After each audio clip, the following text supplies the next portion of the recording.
आप सभी का स्वागत है। आज हम आपके लिए लेकर आए हैं माता यशोदा और बाल कृष्ण की मोहक लीलाएं।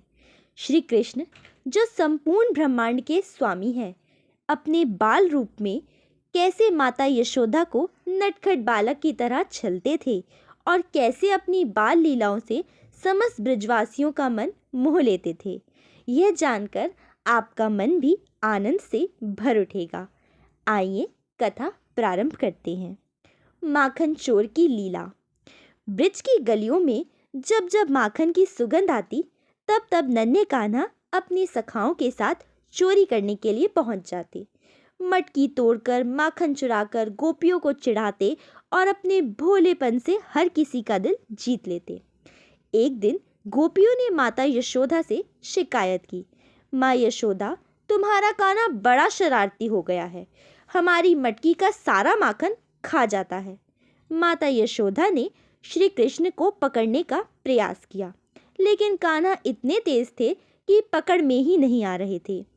अंततः जब माँ यशोदा ने उन्हें पकड़ लिया तो कृष्ण अपनी भोली सूरत बनाकर बोले, मैया, मैं माखन नहीं खाता। माता यशोदा मुस्कुराई और बोली, तो फिर ये माखन तुम्हारे होठों पर कैसे लगा है? तब नटखट कान्हा अपनी मोहक मुस्कान के साथ माँ को निहारने लगे। ब्रह्मांड दर्शन लीला। एक दिन जब कान्हा मिट्टी खा रहे थे, तब उनके सखाओं ने माता यशोदा से शिकायत कर दी। माँ यशोदा ने कान्हा से कहा, मुंह खोलो। पहले तो कान्हा ने मुंह खोलने से मना कर दिया, लेकिन माँ के प्रेम भरे आदेश के आगे झुक गए। जब माता यशोदा ने उनके मुंह के अंदर देखा तो वे आश्चर्य में पड़ गईं। उन्होंने वहाँ पूरी सृष्टि, अनगिनत लोक, सूर्य, चंद्रमा, नक्षत्र, स्वयं ब्रह्मांड के दर्शन किए। इस अद्भुत दृश्य को देखकर माता यशोदा की बुद्धि क्षण भर के लिए भ्रमित हो गई, परंतु अगले ही पल श्री कृष्ण की माया से वे अपने पुत्र को फिर से साधारण बालक मानने लगी और उन्हें गले से लगा लिया। उखल बंधन लीला। दामोदर लीला। एक दिन जब कृष्ण ने माखन चोरी की हद कर दी तो माँ यशोदा ने गुस्से में उन्हें उखल से बांधने का निश्चय किया। वे उन्हें रस्सी से बांधने लगी, परंतु हर बार रस्सी छोटी पड़ जाती। माता यशोदा ने जब कई बार प्रयास किया और थक गई, तब उनके प्रेम में से प्रसन्न होकर श्री कृष्ण ने स्वयं को बांधने दिया।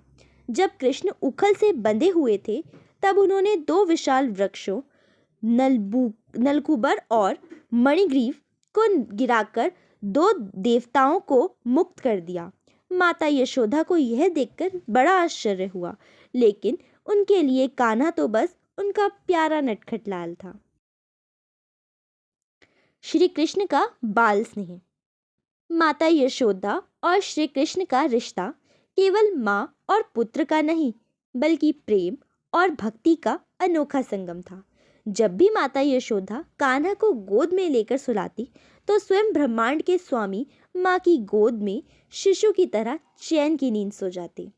यही स्नेह, यही प्रेम, यही वात्सल्य हमें भी यह सिखाता है कि ईश्वर केवल भक्ति के बंधन में ही बंधते हैं। गोपियों की छेड़छाड़ और मटकी फोड़ लीला। श्री कृष्ण केवल माखन चोर ही नहीं थे, बल्कि वे ब्रिज की गोपियों के साथ प्रेम भरी शरारतें करते थे। जब गोपियां यमुना नदी से पानी भरकर घर लौटती, तो कान्हा और उनके सखा रास्ते में छुप जाते और अचानक प्रकट होकर गोपियों की मटकी फोड़ देते। कभी कभी वे ऊंचे पेड़ों पर चढ़ जाते और गोपियों पर पानी की धारें छोड़ते। गोपियां शिकायत लेकर यशोदा माँ के पास पहुंची, लेकिन कान्हा की भोली सूरत देखकर माता हंस पड़ी और उन्हें गले से लगा लिया। इस लीला से श्री कृष्ण हमें यह सिखाते हैं कि प्रेम और भक्ति में नटखटपन और आनंद भी आवश्यक होता है। कालिया नाग दमन। ब्रिजवासी बहुत परेशान थे, क्योंकि यमुना नदी में रहने वाला कालिया नाग पानी की विषैला बना चुका था। कोई भी वहां स्नान नहीं कर सकता था। जब श्री कृष्ण को यह बात पता चली, तो वे तुरंत वहां पहुंचे और बिना किसी भय के नदी में कूद पड़े। कालिया नाग ने श्री कृष्ण को अपने फंस से जकड़ लिया, लेकिन कान्हा तो स्वयं नारायण थे। वे उस पर कूद गए और उसके सिर पर नृत्य करने लगे। उनका भार सहन न कर पाने के कारण कालिया नाग हार मान गया और श्री कृष्ण से क्षमा मांगने लगा। कन्हैया के उसे आदेश दिया कि वह यमुना छोड़कर कहीं और चला जाए। इस तरह कान्हा ने ब्रजवासियों को एक और संकट से बचा लिया। गोवर्धन पर्वत उठाने की लीला। एक बार ब्रजवासी इंद्रदेव की पूजा की तैयारी कर रहे थे, लेकिन श्री कृष्ण ने उन्हें समझाया कि वर्षा का असली कारण इंद्रदेव नहीं बल्कि गोवर्धन पर्वत है, जो बादलों को आकर्षित करता है। इस पर ब्रजवासियों ने इंद्र की पूजा करना छोड़ दिया। इंद्रदेव को बहुत क्रोध आया और उन्होंने भयंकर बारिश शुरू कर दी। पूरा गोकुल जलमग्न होने लगा। तभी नन्हे कान्हा ने अपनी छोटी उंगली पर गोवर्धन पर्वत उठा लिया और सभी ब्रजवासियों को उसके नीचे आश्रय दिया। 7 दिनों तक बारिश होती रही, लेकिन श्री कृष्ण अड़िग रहे।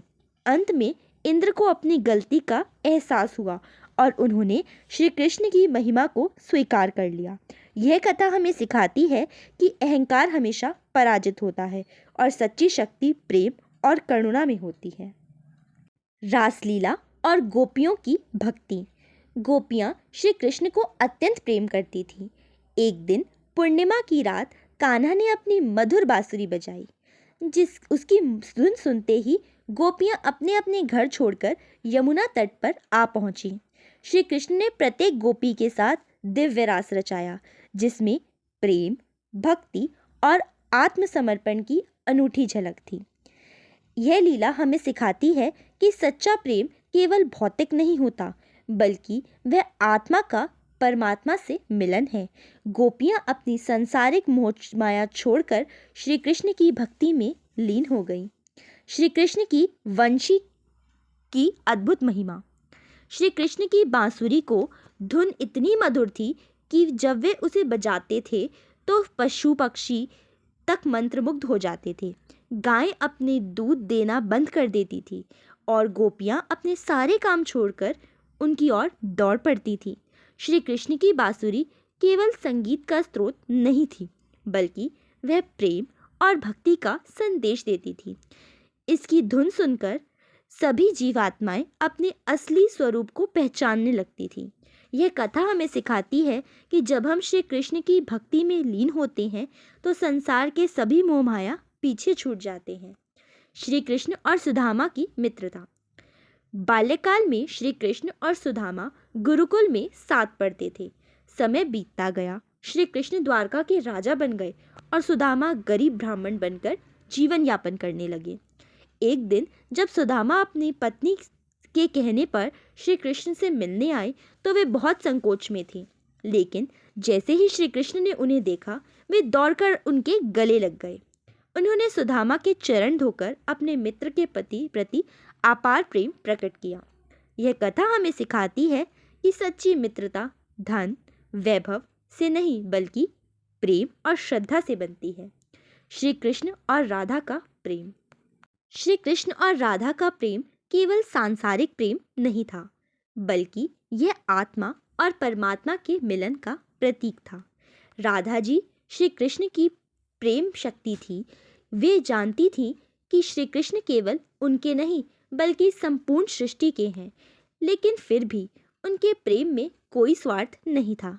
राधा कृष्ण का प्रेम हमें यह सिखाता है कि भक्ति में पूर्ण समर्पण आवश्यक है।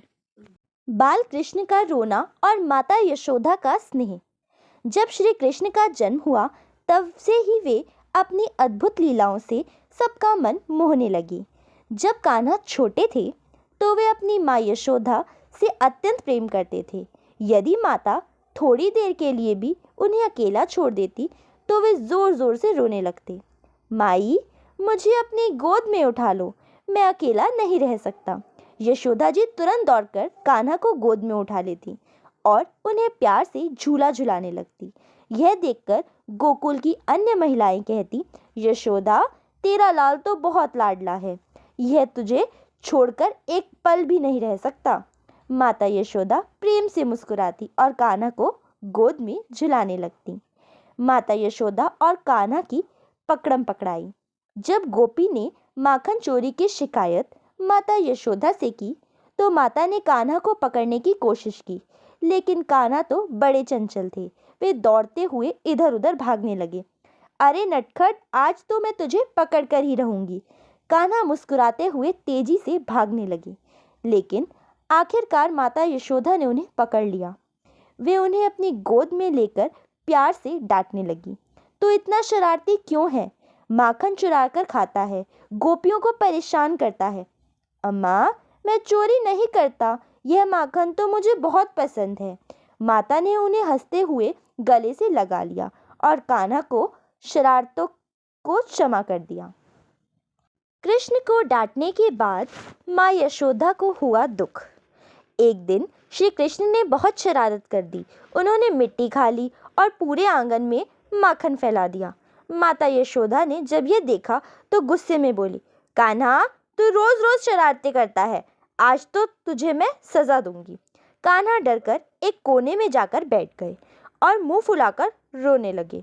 माता यशोदा ने गुस्से में उन्हें डांट तो दिया, लेकिन जैसे ही उन्होंने देखा कि कान्हा की आंखों में आंसू है, उनका हृदय पिघल गया। अरे, मैंने अपने प्यारे लल्ला को डांट दिया। वे दौड़कर कान्हा के पास गईं और उन्हें गले से लगा लिया। कान्हा मुस्कुरा दिए और यशोदा माँ की गोद में लिपट गए। जब श्री कृष्ण ने माता यशोदा को चारों युग दिखाए। एक दिन माँ यशोदा कान्हा को झूला झुला रही थी, तो कान्हा ने अपने दिव्य प्रभाव से उन्हें चारों युगों के दर्शन करा दिए। सतयुग, जहाँ प्रहलाद भक्त भगवान की स्तुति कर रहे थे। त्रेता युग, जहाँ भगवान राम, माता सीता और लक्ष्मण वनवास में थे। द्वापर युग, जहाँ स्वयं श्री कृष्ण अपनी बाल लीलाएं कर रहे थे। कलयुग, जहाँ भक्त कृष्ण का नाम जाप कर रहे थे। यशोदा माता यह देखकर आश्चर्यचकित हो गई, लेकिन अगले ही पल श्री कृष्ण ने अपनी माया से उन्हें सब कुछ सामान्य कर दिया।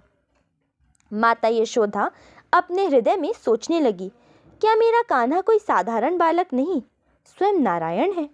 लेकिन उनकी ममता इतनी गहरी थी कि उन्होंने फिर सब कुछ भुलाकर कान्हा को अपनी गोद में झुलाने लगी। जब माता यशोदा ने श्री कृष्ण को विष्णु के रूप में देखा।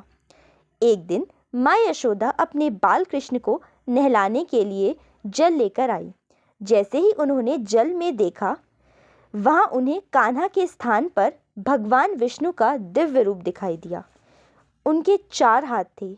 वे शंख, चक्र, गदा, पद्म धारण किए हुए थे। उनके सिर पर मुकुट था और वे दिव्य तेज से युक्त थे। माता यशोदा एक पल के लिए चौंक गई, लेकिन फिर श्री कृष्ण ने अपनी माया से सब कुछ सामान्य कर दिया। माता मुस्कुराई और अपने कान्हा को स्नान कराकर प्यार से गोद में उठा लिया। श्री कृष्ण और माता यशोदा का प्रेम। जब श्री कृष्ण बड़े हुए और मथुरा जाने लगे, तब माता यशोदा का हृदय दुख से भर गया। वे श्री कृष्ण को गले लगाकर रोने लगी। कान्हा, तू मुझे छोड़कर मत जा। श्री कृष्ण ने माता का हाथ पकड़ा और प्रेम से बोले, माई, मैं सदा तेरे हृदय में रहूंगा। तू जब भी मुझे पुकारेगी, मैं आ जाऊंगा। माता यशोदा ने अश्रुपूरित नेत्रों से कान्हा को आशीर्वाद दिया और कहा, सदा विजयी भव, सदा अपने भक्तों की रक्षा कर मेरे लाल। जब कान्हा ने यशोदा मैया को सोने की साड़ी पहनाई। एक दिन माता यशोदा अपनी पुरानी साड़ी पहनकर घर के काम कर रही थी। कान्हा दौड़ते हुए आए और बोले, मैया, तू ये साड़ी क्यों पहनती है? तुझे तो सुंदर सोने जैसी साड़ी पहननी चाहिए। माता यशोदा हंस पड़ी। कान्हा, मेरे पास ऐसी कोई साड़ी नहीं है, तू अपने गोपाल मित्रों के साथ खेल। लेकिन कान्हा ने अपनी माया से कुछ ऐसा किया कि माता यशोदा की साड़ी सोने की तरह चमकने लगी। जब माता को इसका एहसास हुआ तो वे चौंक गई और बोली, कान्हा, ये सब तेरी ही माया है ना? कान्हा मुस्कुरा दिए और अपनी मैया के गले लग गए। जब श्री कृष्ण ने यशोदा मैया को गोद में उठाया। एक दिन माता यशोदा बहुत थक गई थी और आंगन में बैठकर आराम कर रही थी। कान्हा दौड़ते हुए गए और बोले, मैया तू थक गई है, चल मैं तुझे गोद में उठाऊं। माता हंसकर बोली, अरे तू इतना छोटा सा मुझे कैसे उठाएगा। कान्हा की जिद पकड़ ली और अपनी छोटी छोटी बाहें फैलाकर माता को उठाने लगे। माता हंसती रहीं, लेकिन तभी उन्होंने अनुभव किया कि जैसे वे वास्तव में हवा में ऊपर उठ रही हैं। अरे ये क्या हो रहा है। माता आश्चर्यचकित थी, लेकिन कान्हा ने तुरंत अपनी माया को छिपा लिया। माता यशोदा ने कान्हा को गोद में उठाया और प्यार से चूम लिया। जब कान्हा ने खुद को सुदामा बना लिया। एक दिन कान्हा मिट्टी में खेल रहे थे, तभी माता यशोदा ने उन्हें बुलाया। कान्हा तू फिर मिट्टी खा रहा है। कान्हा ने अपनी बड़ी बड़ी आंखों में से देखा और मासूमियत से बोले, मैया मैं तो नहीं खा रहा। माता यशोदा ने गुस्से में कहा, अच्छा तो तू मुंह खोल, मैं देखती हूँ। जैसे ही कान्हा ने मुंह खोला, माता ने देखा कि उनके मुख में संपूर्ण ब्रह्मांड समाया हुआ है। वहाँ स्वर्ग, धरती, ग्रह, तारे और स्वयं नारायण के रूप में थे। माता यशोदा आश्चर्यचकित रह गई और घबरा गई, परंतु अगले ही पल कान्हा फिर से अपनी मासूम हंसी के साथ बोले, मैया तू डर क्यों रही है, मैं तो तेरा कान्हा हूँ। माता यशोदा तुरंत कान्हा को गले लगा लिया और प्यार से फिर सिर चूम लिया। जब कान्हा ने माता यशोदा के लिए माखन का पर्वत बनाया। माता यशोदा हमेशा कान्हा को माखन खिलाती थी, लेकिन एक दिन कान्हा बहुत ज़्यादा माखन मांगने लगे। मैया मुझे बहुत सारा माखन चाहिए, इतना कि उसमें नहा सकूं। माता ने हंसते हुए कहा, अरे मैं तेरे लिए इतना सारा माखन कहाँ से लाऊं। कान्हा मुस्कुराए और अपनी माया से एक विशाल माखन का पर्वत बना दिया। ग्वालबाल खुशी से चिल्लाने लगे, अरे यह माखन का पर्वत कहाँ से आ गया। माता यशोदा ने देखा तो आश्चर्यचकित रह गई, परंतु जैसे ही उन्होंने कान्हा को डांटने के लिए बुलाया, माखन का पर्वत गायब हो गया और कान्हा मुस्कुरा दिए। माता यशोदा ने सिर पकड़ लिया और बोली, बाबा तू मेरी बुद्धि मत घुमा। जब श्री कृष्ण ने माता यशोदा को अयोध्या के दर्शन कराए। माता यशोदा कान्हा को नहलाते हुए रामायण की कथा सुन रही थी। वे कह रही थी, बेटा जब राम जी ने माता सीता को ढूंढने के लिए वन में भ्रमण किया, तभी कान्हा ने मुस्कुराकर कहा, मैया तू अयोध्या देखेगी। माता ने हंसते हुए कहा, कैसे देखूंगी बेटा। कान्हा ने अपनी माया से माता यशोदा को अयोध्या के दर्शन करा दिए। माता ने देखा कि प्रभु श्री राम राज्य अभिषेक में बैठे हैं, हनुमान जी उनके चरणों में है और पूरी अयोध्या आनंद मना रही है। माता यशोदा यह देखकर स्तब्ध रह गई और जैसे ही उन्होंने कान्हा को गले लगाया, सब कुछ वापस सामान्य हो गया। तू कौन है रे कान्हा। माता ने प्यार से पूछा। मैया मैं तो तेरा ही बेटा हूँ। जब श्री कृष्ण ने माँ को चांद ला कर दिया। एक दिन कान्हा रात में चांद की ओर देखकर बोली, मैया मुझे ये गोल गोल चीज़ चाहिए। माता यशोदा हंसकर बोली, बेटा चांद तो बहुत दूर है, वह कैसे आएगा। परंतु कान्हा ने अपनी मैया से चांद को अपने हाथों में ले लिया और माता यशोदा के सामने रख दिया। माता यह देखकर दंग रह गई। बाबा तू क्या कर रहा है। कान्हा बोले, मैया तूने कहा था कि मैं जो मांगू तू मुझे देगी। माता यशोदा भाव विह्वल हो गई और कान्हा को गले से लगा लिया। मित्रों, यह थी श्री कृष्ण की अद्भुत बाल लीलाएं, जिन्होंने न केवल माता यशोदा को बल्कि समस्त ब्रजवासियों को अपने प्रेम में बांध लिया। श्री कृष्ण की हर लीला हमें प्रेम, भक्ति और आनंद की ओर ले जाती है। अगर आपको वीडियो पसंद आई हो तो इसे लाइक करें, शेयर करें और अपने हमारे चैनल को सब्सक्राइब करें, ताकि हम और भी सुंदर कथाएं आपके लिए ला सकें। फिर मिलेंगे एक नई वीडियो में। तब तक के लिए जय श्री कृष्ण।